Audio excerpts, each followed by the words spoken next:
Hi, I want to tell you a little bit about the emotional health of a woman and how it connects to her body. Now, you're going to see in the background, I have a fascia blaster there. That's mine. I purchased it, and this is not a paid testimonial or anything like that. I'm a licensed psychotherapist. My name is Michele Paiva, and in my practice, I noticed that one of my clients over the past couple of years was really making progress, strong progress, in spite of the fact that she had quite a traumatic background. And I started looking at not only her physically and how she was transforming physically, but also emotionally. This is really important. Now, I know that statistically, more than 70% of you viewing have had neglect, have had some kind of sexual assault, sexual abuse, incest, just all types of emotional, mental, spiritual abuse. So your environment is not you. And I want you to understand that. And I want you just to take a minute right now and just big inhale and exhale, because this might be emotional for you. I wanted to create this because I noticed that with my client that was really moving forward in working through her trauma and her crisis from the past and in the present, she was using the fascia blaster. And I started really thinking about how, as a yoga therapist and as a psychotherapist, I notice that when my clients are anxious or depressed, the number one thing I tell both of them to do is to get up and move. So if you're anxious, you need to burn the adrenaline, you need to lower those cortisol levels. If you are depressed, you need to get up and move, and you need to raise the dopamine and serotonin. You need to feel happy or happier. And so it's all about movement. And so in our lives, movement is very important. Our bodies are incredibly important. They're tools that we use to move forward in life and to experience life more wholeheartedly.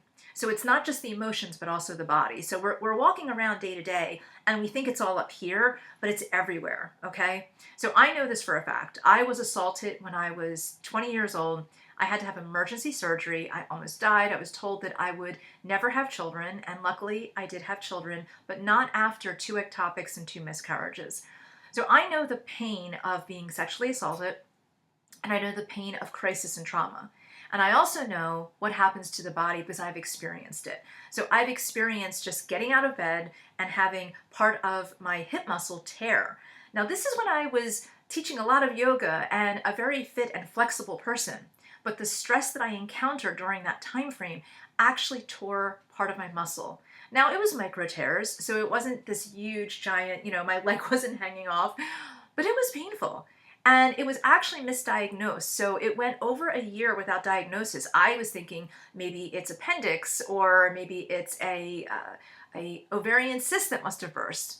And nobody could find what was actually wrong. They weren't running the right tests. They weren't doing the things that might have brought me to closure earlier. So what happened is, years later, when I was still having pain, a lot of issues at the time, I realized through the help of a physical therapist, that this was something that had happened to me, and that we had to go in and we had to work on the muscle and bring back its strength.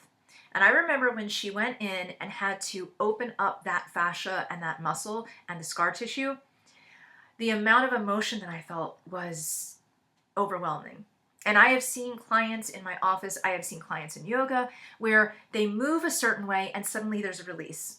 So this is about understanding how fascia and releasing that fascia can help you to feel better and to relieve anxiety, and it can relieve depression, and it can help you with your sleep, and it can help you to feel more calm and more clear in your life.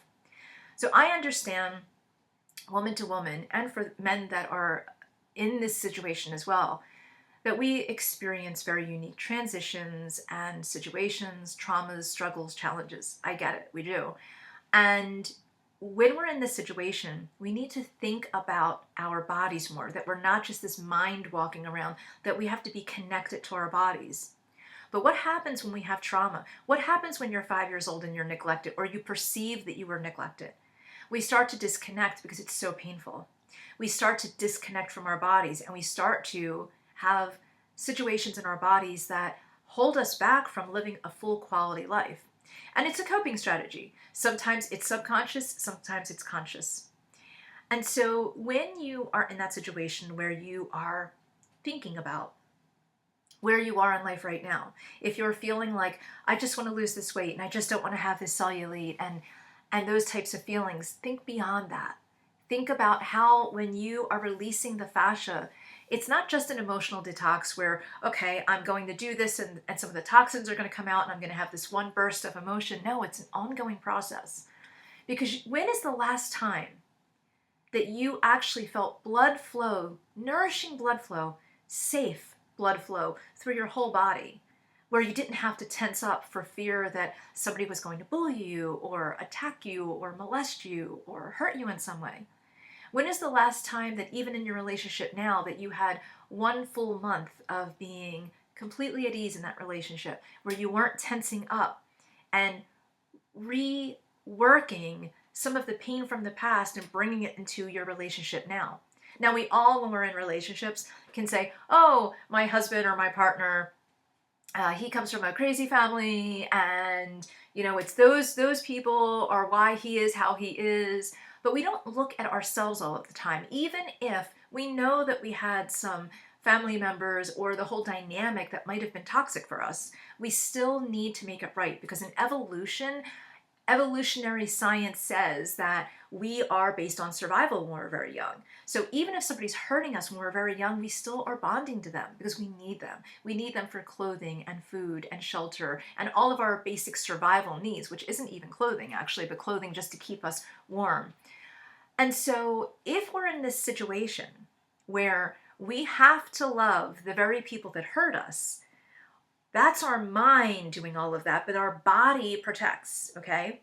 So if your body is protecting, it's tensing up, it's bringing blood flow to different areas of the body to compensate for all of the stress. And so you have less blood flow often in the extremities because all of the blood flow is going within, or sometimes it's all going outward, depending fight or flight and different situations that you might be in.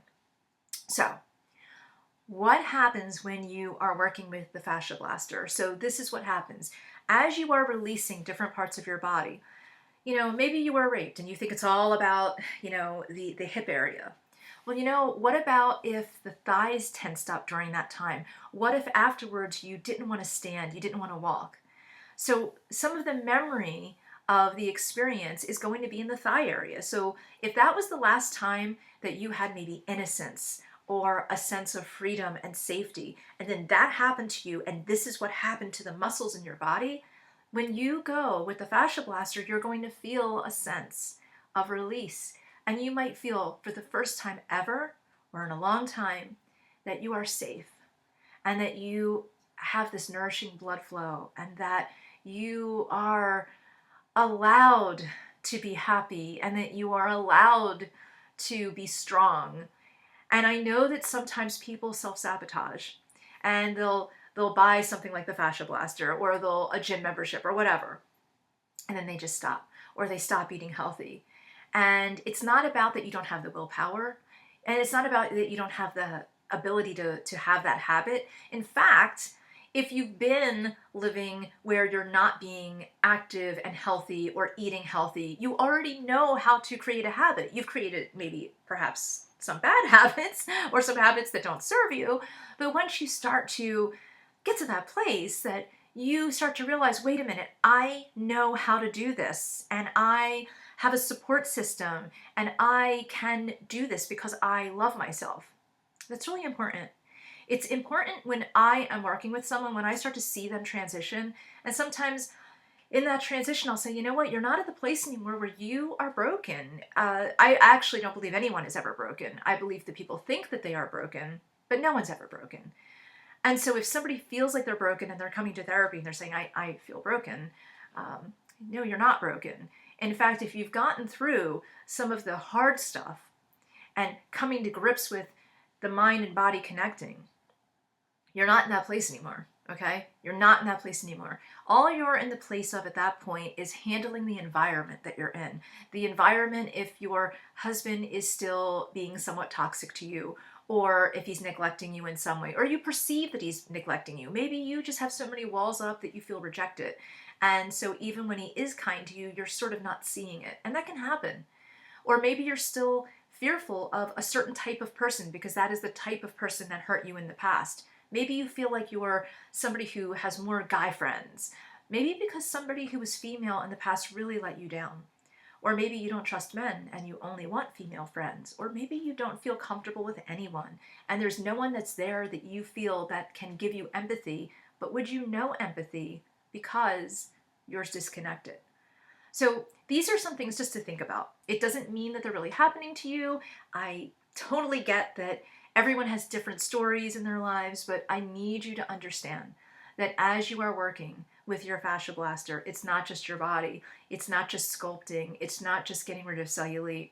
It's not even just sleeping better at night or a little bit of a sense of calm. It is literally addressing and looking at the past with empowerment this time. Total empowerment. You're not a child anymore that's going to be hurt. In fact, you're not even a woman or man anymore that can be hurt because you are releasing what no longer serves you, even emotionally. And so as you are doing this, I want you to feel really empowered. And I felt very compelled to do this because it's so important. And it's important on so many levels. To me, it's also important spiritually to know that if I feel like I can inspire someone in some way by telling you, hey, I see people that are in situations that are very traumatic, and through movement and through releasing their body and opening up the fascia and other areas of their body, that they are feeling peace. And it's really important because for me personally, my mother went through hell in her lifetime. My late mother, she's been gone almost 20 years now. And when my mother was a child, she was brought up in an orphanage, and she had so much abuse in that orphanage. And she used to look out of the window and just pray that somebody would adopt her. And no one ever did. And so my mother went through her whole life not only abused, but feeling completely rejected, that she wasn't good enough. And as she got older, when people would come and look at all of the children, she wasn't even, their eyes just glazed over her. She wasn't even a potential. And so by the time that she was an adult and had married my father and had her family, she had different types of physical issues that she didn't know. And I think a lot of people didn't know at the time that just opening up the muscles and releasing and allowing yourself to feel love and to feel comforted, that's such a basic right that we all have. And if I could go back in time and help my mother to feel loved, I would totally do that. To feel more loved than she was even. To tell that 5-year-old little girl that was put in an orphanage, you are worth it. And nobody should be hurting you like this. And so as I'm saying this, my work is based upon my mother and the legacy of my mother. Her last words before she passed away to me were, all that matters in life is to love and to forgive. And so we often think about that as females, especially outward, that we have to forgive the people that hurt us and we have to love people and we do all of these things so externally in our environment. But when is the last time that you really loved and forgave yourself?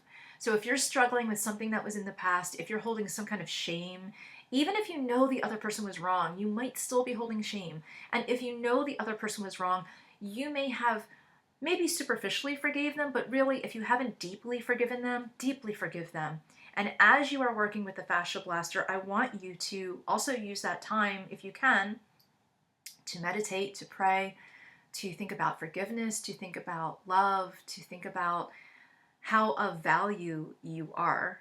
And so that's it. That's really all I have to say. I'm excited that I have the fascia blaster. I'm excited to know and to be in the business of helping people to feel empowered. And I'm thrilled that people, even if it is indirect, as something that they're not even thinking about, with the fascia blaster, they're able to be empowered. Because they're thinking like, hey, I'm just going to get rid of some cellulite. But no, you're getting rid of so much more. And you are allowing that space to be nourished and to see your self-value and to feel better and to be more clear, so that even when you are working or in your romantic relationships or with your family or friends, whatever it is, you are more present. So as a Zen psychotherapist, I'm all about the Zen. And Zen really just means being very awake in your life, accepting the suffering, but not inviting it in. So you see the suffering, but you can separate from the suffering because of compassion. And that compassion starts with you inside. So namaste, thank you, and blast that fascia. Amen.